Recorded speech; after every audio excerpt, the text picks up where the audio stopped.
السلام علیکم۔ آج کا ہمارا ٹاسک ہے نیک موت، یعنی کہ خاتمہ بالخیر کے لیے ہمیں کیا عمل کرنا چاہیے۔ تو دیکھیے، سب سے پہلے تو نیک موت کے لیے ہمیں ہمیشہ اللہ سے دعا کرنی ہے اور اس کے ساتھ ساتھ اس کی کوشش بھی کرنی ہے، یعنی کہ زیادہ سے زیادہ نیک عمل کرنے ہیں۔ ایک لمحہ بھی اللہ اور اس کے رسول صلی اللہ علیہ وسلم کی نافرمانی میں نہیں گزارنا۔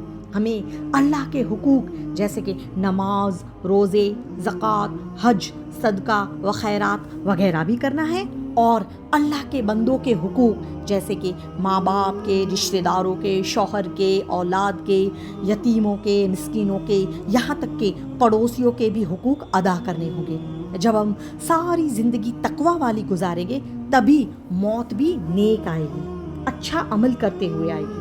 یہ کسی کو نہیں پتا کہ موت کا فرشتہ کب روح قبض کرنے آ جائے، اس لیے اللہ کی نافرمانی کے کاموں اور فضول کاموں سے ہر وقت ہمیں بچتے رہنا چاہیے، جیسا کہ سورہ بقرہ آیت 132 میں ہے کہ تم ہرگز نہ مرنا مگر مسلمان رہ کر۔ دیکھیے، یہاں آیت میں اس وصیت کا ذکر کیا گیا ہے جو حضرت ابراہیم علیہ السلام نے اپنے بیٹوں اور حضرت یعقوب علیہ السلام نے اپنے بیٹوں کو کی تھی۔ اب یہاں دیکھیے تو مسلمان ہونے سے مراد کیا ہے؟ تو پہلی بات سمجھ لیں کہ دیکھیے، مسلمان ہونا اور مومن ہونا فرق ہے۔ دیکھیے، قانوناً تو ہم سب مسلمان ہیں، ہم سب کلمہ پڑھتے ہیں، اور جب ہم مر جائیں گے تو ہماری جنازہ نماز بھی پڑھی جائے گی، ہمیں دفنایا بھی جائے گا۔ تو یہ سب باتیں اپنی جگہ ہیں، مگر حقیقی مسلمان ہونا، اسلام پر ہونا اور ہے۔ حقیقی اسلام کا معنی ہے ہر وقت اللہ کے ہر حکم کو ماننا، چاہے وہ ہمیں کتنا ہی ناپسند ہو، جیسا کہ سورہ بقرہ آیت 208 میں ہے، اے ایمان والو، اسلام میں داخل ہو جاؤ پورے کے پورے۔ کیا تم ہماری کتاب کے ایک حصے یعنی کہ دین اور شریعت کے ایک حصے کو تو مانتے ہو اور ایک حصے کو رد کرتے ہو؟ تو جو کوئی بھی تم میں سے یہ روش اختیار کرے، اس کی سزا اس کے سوا کچھ نہیں کہ دنیا میں ذلت و خواری اس پر مسلط کر دی جائے اور قیامت کے دن اس کو شدید ترین عذاب میں جھونک دیا جائے، اور شیطان کے نقش قدم کی پیروی نہ کرو، یقیناً وہ تمہارا کھلا دشمن ہے۔ تو دیکھیے، یہاں آیت میں تو صاف صاف لفظوں میں بتا دیا گیا ہے، تمام مومنوں کو حکم دے دیا گیا ہے کہ تمہیں اسلام میں پورا کا پورا داخل ہونا ہے اور پوری کی پوری شریعت پر چلنا ہوگا۔ یہ نہیں کہ اسلام کے کچھ حصے پر عمل کر لیا اور باقی کو چھوڑ دیا۔ نماز روزے کی تو پابندی کر لی، لیکن عقیدت میں شرک، تجارت میں سود، عدالتوں میں غیر اللہ کا قانون اور زندگی میں غیر مذہب کے طور طریقوں کو اپنا رکھا ہے۔ اور جو ہے وہ نقاب کی بات آئے تو اس کو بھی جو ہے وہ ہم پسند نہیں کرتے۔ تو دیکھیں کہ اللہ کے یہاں یہ بالکل بھی قابل قبول نہیں ہوگا۔ اسلام ایک مکمل کامل دین ہے، اور اللہ فرماتا ہے ٹیک اٹ اور لیو اٹ۔ تو اللہ کی اطاعت تو پوری کی پوری کرنی ہے، کوئی ریزرویشن، کوئی ایکسیپشن کے ساتھ نہیں ہے۔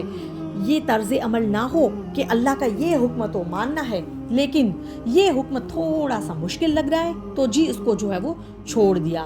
تو دیکھیے، ہمیں اسلام کے ہر حکم پر چلنا ہے، نبی علیہ السلام کی ہر سنت کو اپنانا ہے، چاہے وہ ہمیں پسند آئے یا نہ آئے۔ یہ ہماری چوائس کا معاملہ ہے ہی نہیں، ہمیں یہ اختیار دیا ہی نہیں گیا کہ ہم اپنے حساب سے شریعت کو پسند کریں۔ تو اگر کوئی شخص یہ چاہتا ہے کہ اس کا خاتمہ خیر سے ہو تو اس کی ایک ہی شکل ہو سکتی ہے، اور وہ کیا ہے؟ وہ یہ کہ انسان کی زندگی کا کوئی بھی لمحہ نہ گزرے اللہ کی نافرمانی اور رسول صلی اللہ علیہ وسلم کی نافرمانی میں۔ دیکھیے، کیونکہ موت کا اختیار تو کسی کے ہاتھ میں نہیں، اور کیا کوئی ایسا شخص ہوگا جیسے یہ یقین ہو کہ میں یہ گناہ کر بھی لوں، اس کی لذت بھی حاصل کر لوں گا، پھر اس لذت سے باہر آ کر مجھے اس سے توبہ کا موقع بھی مل جائے گا؟ نہیں نا۔ دیکھیے، موت کب آئے گی کسی کو نہیں پتا، اور اگر سمجھ لے کہ توبہ کے بغیر ہی موت آ گئی تو کیا کریں گے؟ تو دیکھیے، ہمیں ہر وقت اللہ سے ڈرتے رہنا ہے۔ دیکھیے، نبیوں کو بھی اپنے اور اپنی اولاد سے متعلق آخری وقت میں مسلمان ہونے کی بہت ہی فکر رہتی تھی. تو یہ فکر ہمیں نہیں ہے؟ کیا ہمارا ایمان نبیوں سے بھی بڑا ہے کہ ان کو تو فکر رہتی تھی لیکن ہمیں تو جی کوئی بھی فکر نہیں ہے؟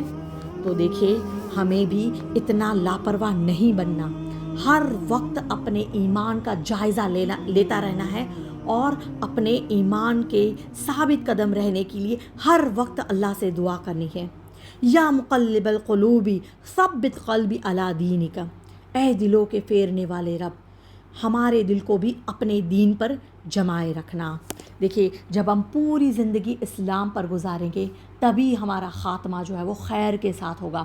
جب ہماری زندگی کا ہر لمحہ اسلام کے مطابق ہوگا تبھی آخری لمحوں میں ہماری زبانوں پر کلمہ توحید جو ہے وہ یا کلمہ شہادت جو ہے وہ ہمارے لبوں پر آئے گا.